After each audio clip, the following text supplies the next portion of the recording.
안녕하세요. 홍콩 피닉스 텔레비전 김지영 기자입니다. 김정은 정권은 비핵화를 하지 않을 것이라고 믿고 계신다고 말씀을 해주셨는데 그럼에도 불구하고 또 비핵화 노력은 안 할 수가 없는 상황인 것 같은데요. 만약에 이번에 당선이 되신다면 좀 비핵화를 위해서 어떤 법을 만들어 보고 싶으신지 좀 말씀 부탁드리고요. 그리고 또 중국에서 오랫동안 공부를 하셨고 또 중국에 대한 이해도도 굉장히 높으신데 한중 관계 발전을 위해서는 또 어떤 노력을 하고 싶으신지 말씀 부탁드립니다. 네, Yes, from the Hong Kong Phoenix. You mentioned that Kim Jong-un's regime will never denuclearize, but nevertheless, I think that we have to keep up our efforts for the denuclearization. If you do get elected, what kind of laws or legislations would you like to support in order for denuclearization? And I also heard that you studied in China for a long time, and I believe that you have a profound understanding of China. So how would you like to use your political power to improve Korea-China relations? 먼저 이 비핵화 법과 관련해서 제가 먼저 말씀드리겠습니다. So first of all, I would like to talk a little bit about the laws related to denuclearization. 지금 비핵화 한국에서 지금 북한의 비핵화 문제와 남북 협력 교류 문제를 어떻게 연동시켜 나가겠느냐. 이게 법적 해석 조항이 매우 모호합니다. 지금.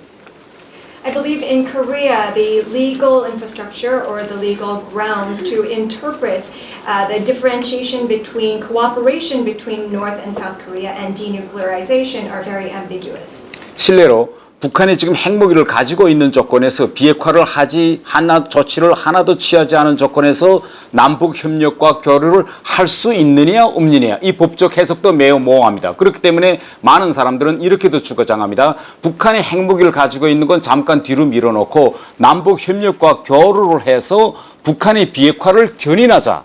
끌고 나가자. 그러면 가는 도중에 어느 한 순간에 북한의 비핵화를 핵무기를 포기하지 않을 것이냐 이렇게 이야기하는데 그러면 우리가 법률적인 조항에서 북한의 핵무기를 가지고 있는 조건에서도 북한의 도로를 건설하고 그 다음에 이제 철도를 건설하고 또 여러 가지 개성공업지구를 오픈하고 이런 말하자면 핵무기 있는 조건에서 남북 교류와 협력 북한에 투자를 할 수 있는지 없는지 법적 효성 조항이 매우 모호하기 때문에 저는 앞으로 제가 국회에 된다면 철저히 우리 남북 협력 교류는 북한의 비핵화 진정 상황과 연계해서 진행해야 된다. 이런 구체적인 법적 조항을 저는 만들어야 된다. 이걸 법적 조항을 만들어 놓지 않으면 앞으로 우리가 북한의 비핵화 문제에서 우리 정부 자체가 정권이 바뀜에 따라 계속 왔다 갔다 할 수 있습니다. 이렇게 모호하기 때문에 한 정부가 올라가서는 핵무기가 있는 조건에서도 남북 협력과 교류를 진전시켜서 핵을 견인하자고 비핵화를 견인하자고 할 수도 있고 또 보수 정부가 올라가면 반대로 역으로 핵무기를 가지고 있는 한 절대 남북 협력 교류는 안 된다고 다 문을 닫을 수 있기 때문에 이러한 조항을 법률적으로 저는 명백히 해놓는 일을 저는 하고 싶다 이런 겁니다. 중국 같은 경우는 저는 그렇습니다. 제가 공개된 인물이기 때문에 현 시점에서 전 중국을 방문할 수 없어요. 그러나 제가 대한민국 국회의원이 된다면 국회의원 자격으로서 중국 국회의원과 협상을 하려고 또 뭐 외교통상위원회 위원으로서 중국을 방문을 재개한다라고 하는 실정에서도 중국 당국이 당신은 아무리 국회의원에도 탈북민이기 때문에 안 돼 이렇게 할 수 있겠는지 저는 아마 중국 당국이 그렇게 하지 못하지 않을까 이렇게 되면 제가 중국에 주정적으로 다가가서 북한의 구체적인 실정을 중국 의원들과 중국 당국에 구체적으로 직접 이야기할 수 있는 그런 기회가 조성되지 않겠냐 저는 이렇게 생각합니다. So as in case in point is that if you look into the laws and legislations in Korea, there is no clear definition as to how to resume cooperation between the North and South if in case North Korea is in possession of nuclear power. So I believe that there needs to be a clear-cut example or a law or a clause in which to interpret this.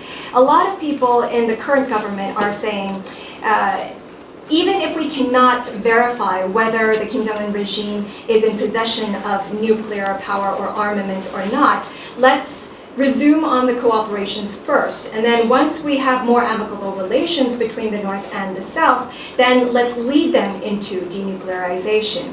And they believe that at a certain point in time, we will be able to persuade the North to denuclearize.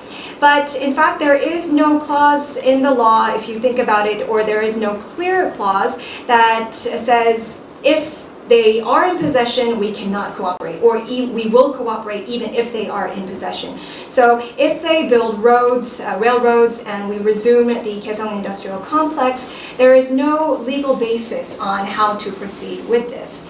So if I do get elected, I believe that there needs to be a very clear clause in the legal infrastructure that declares on what to do in terms of resuming cooperation with the North and South alongside the denuclearization. Without this clause, I believe that whichever administration takes office, whether it's a progressive party or a conservative party, they could be swayed by the clauses. So for a progressive government, they might say, let's first of all resume the cooperations, and even if they do have possession of nuclear armaments, then we will lead them into denuclearization after our relations are more favorable. If a conservative government or a party takes office, then they might say, without denuclearization and without proof of denuclearization, there will be no cooperation. So I believe that there needs to be a strict law defining this. As for the China relations, at the moment, as a North Korean defector, I do not have the rights to visit China. But if I do become elected, I believe that China might find it difficult to question my abilities in terms of negotiations. If I am also a committee member of the diplomatic corps, they might not be able to urge the North Korean defector part on me. So with that, I think that I will be able to communicate the current status of North Korea and be able to negotiate better with the politicians in China.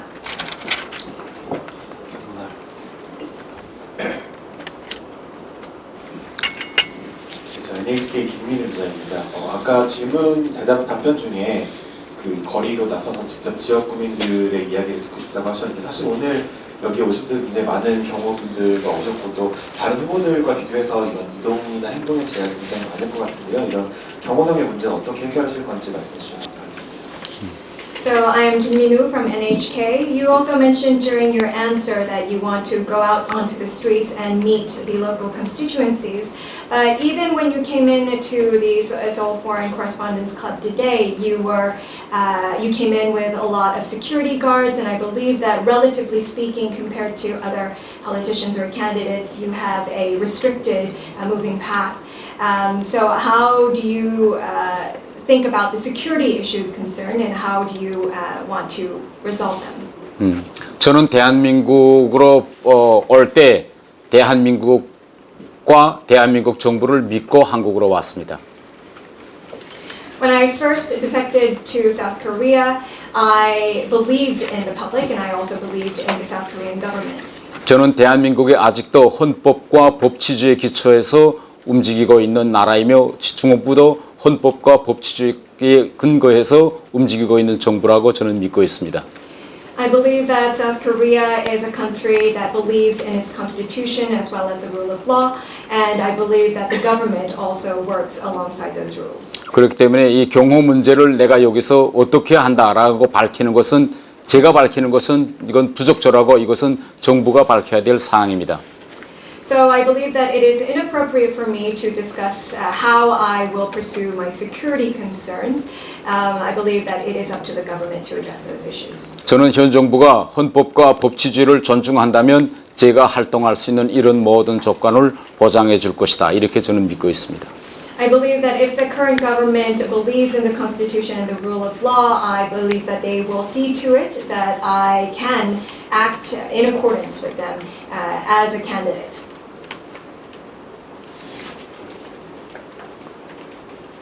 최근에 이제 북한 단체로부터의 해킹 관련 보도를 봤는데요. 이거와 관련해서 좀 입장이 있으시다면 말씀해 주시면 좋을 것 같고, 또 이게 좀 지속된다면은 어떻게 대처하실 생각이신지도 부탁드리겠습니다. Recently, I heard news that you were hacked by a North Korean hacking group. So please state your opinions on that. And if this were to persist, how do you want to respond to it? 북한이 나를 겨냥했던 이런 해커 공격이나 이런 시도는 이번에 언론에 나왔던 것이 처음이 아닙니다. So these kinds of hacking attacks that were reported this time, I mean, these attacks were not the first time.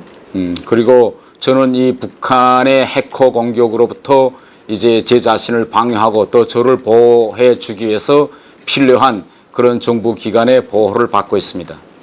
So I am now able to safeguard myself against these hackers' attacks, and I also have connections with the right organizations from the government that I need in order for the security. 그래서 제가 이런 구체적인 기술적인 문제에서 또 정부 해당 부처와 어떻게 협력하고 있는가라는 건 제가 구체적으로 여기서 밝힐 사항이 아니라고 저는 생각합니다.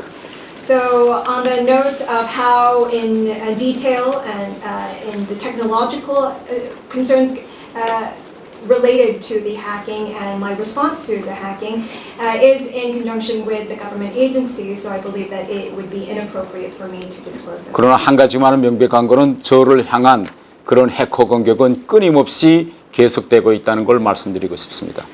One thing is clear, these kinds of attacks from hackers have been very persistent and they have been going on for a long time.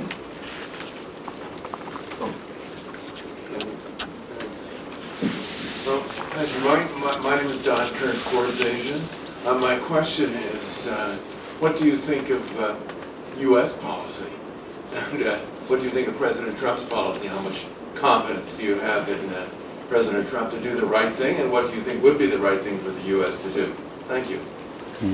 네, 포브스 에이시아의 던커크입니다. 미국 정책에 대해서 어떻게 생각하시는지 그리고 트럼프 대통령이 펼치고 있는 정책들에 대한 의견 부탁드리고요. 그리고 올바른 일을 하고 있다고 생각하고 계시는지 의견 부탁드리겠습니다. It's really a very big question. I think it may takes me at least 1 or 2 hours. But if I want to say 1 or 2 sentences, I want to divide the President Trump's policy on North Korea into two parts. One is, the first part is failure, and the second part is on its way to normalization. So the first Trump's policy until the adoption of Singapore Agreement was a total failure and diplomatic catastrophe. I think the document of Singapore Agreement, I think, is total diplomatic catastrophe I ever seen in American foreign diplomacy. But in the latest stage after Singapore until the Hanoi and after Hanoi, I think American diplomacy has been restored to its normal principle. So I think I'm a little bit relieved, to be honest. 네, 굉장히 광범위한 질문을 주셔서 한두 시간 정도가 걸릴 것 같은데요. 좀 간략하게 한두 문장 내에서 답변을 드리도록 하겠습니다. 트럼프 대통령의 대북 정책 같은 경우에는 두 가지로 요약해 볼 수 있을 것 같습니다. 첫 번째는 실패와 또 두 번째가 이제 정상화 과정으로 가고 있다라는 점인데요. 첫 번째 실패와 관련된 부분은 싱가포르 합의문이 나오기까지는 대대적인 실패라고 생각하고 외교 정책의 실패라고 생각합니다. 제가 봐온 일의 최악의 경우였다고 생각을 하고요. 하지만 싱가포르 이후 하노이까지 그리고 하노이 이후부터는 미국이 중요시하고 있는 원리 원칙들로 정상화되어 가는 과정이라고 생각해서 좀 더 희망적입니다. I want to avail this opportunity to advise President Trump that the American policy on North Korea must not be served for internal, the political agendas or President Trump's his personal election, the timesheet. I think the American policy on North Korea must remain, on its own principle, not to serve any internal political purposes. 이 기회를 통해서 제가 꼭 말씀드리고 싶은 것은 트럼프 대통령의 일단 미국의 대북 정책 같은 경우에는 절대 내부적인 정치적인 아젠다 아이템으로 사용돼서는 안 되고 또 트럼프 대통령 본인의 선거 유세에도 뭔가 좀 더 선거를 이끌어내는 그런 원리로 작용해서는 안 된다고 생각을 합니다. 미국의 대북 정책은 항상 지켜왔던 그 원리 원칙들을 고수해야 된다고 생각합니다. But Kim Jong-un said the end of last year that he would take, shocking, the measures in the near future. But now we are in the middle of February. So far, North Korea has not taken any measures, or even North Korean Foreign Ministry has been silent for almost 1 month and a half. This is really unprecedented. So my first conclusion is why North Korea is silent for that kind of long time after that kind of very strong message in the last, the December. So my guess that North Korea is still looking for, if there is any opportunity to use President Trump's political ambition as a kind of, new bargaining chip. So that's why I think President Trump and American administration must be very cautious, you see, for future negotiation with North Korea. And this kind of the nuclear issues must be discussed, I think, very comprehensively between White House and the Department of State. 네, 김정은은 작년 말쯤에 이제 곧 아주 놀라운 선물 또는 놀라운 반전을 줄 것이다라고 선언을 했었는데요. 지금 2월 중순입니다. 하지만 아직까지도 별 다른 움직임이 없고 또 굉장히 또 놀라운 점은 북한의 외교부도 한 달 반 정도 동안 아무 말 없이 그냥 고요히 있습니다. 그렇기 때문에 제가 봤을 때는 북한은 아직까지도 트럼프 대통령의 그런 정치적 야망으로서 이런 거래 카드로 이걸 쓰려고 좀 기다리고 있지 않은가라는 생각을 하고 있고 그렇기 때문에 우리 모두 다 좀 조심히 지켜봐야 되는 사안인 것 같습니다. 그리고 앞으로는 이런 이슈들과 연계해서 비핵화와 관련된 문제점들을 백악관과 또 국무부 쪽에서도 같이 논의를 해야 된다고 생각합니다.